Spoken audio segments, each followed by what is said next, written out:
CRMP's intensive drive soon reaped its rewards.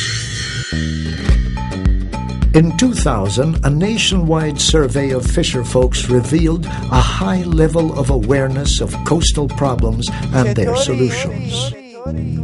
In CRMP learning areas, more than 40% of respondents said they took positive action after learning about coastal management. Pushed forward by a snowballing support from various sectors, coastal management was spreading beyond the learning areas, moving closer than ever to the much longed-for threshold of sustainability. And there was no stopping its momentum.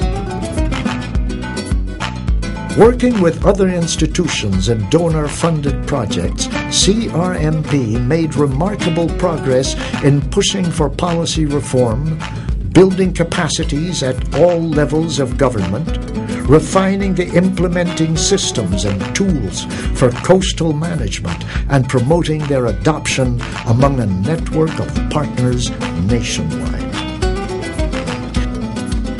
In 2002, DENR's Coastal Marine and Management Office was established, institutionalizing the coastal management function in a major program that builds on CRMP's gains.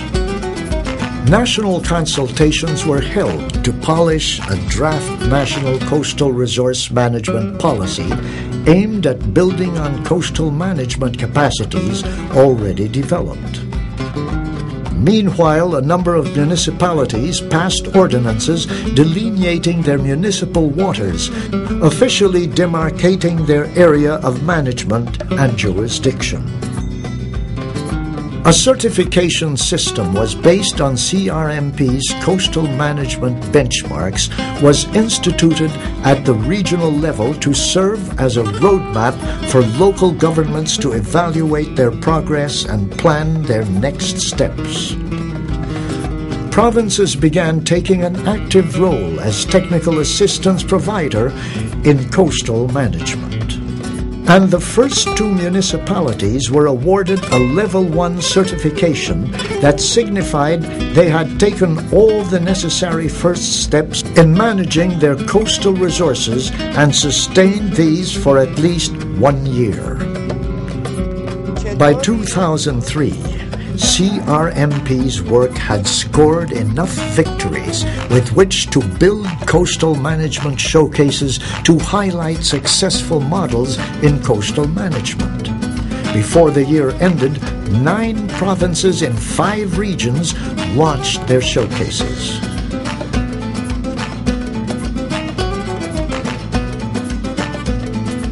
And the first local government-run coastal management interpretive center opened in Masbate City to provide non-formal education focused on the coastal environment.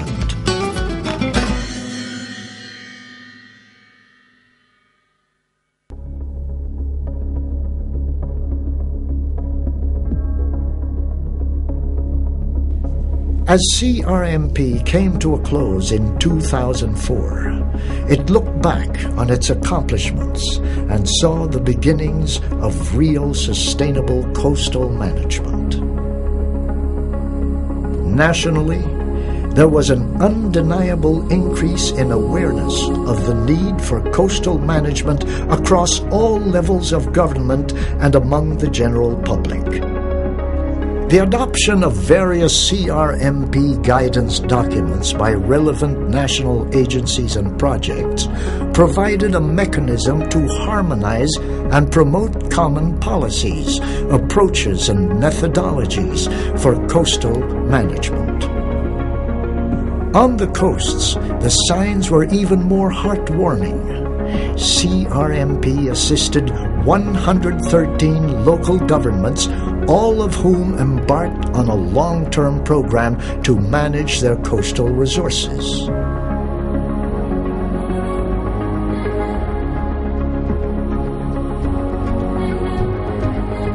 In these project-assisted areas, the average annual budget allocated for coastal management rose to nearly 500,000 pesos in 2003, compared to just over 100,000 in 1995. 119 people's organizations were organized and participated in the coastal management effort.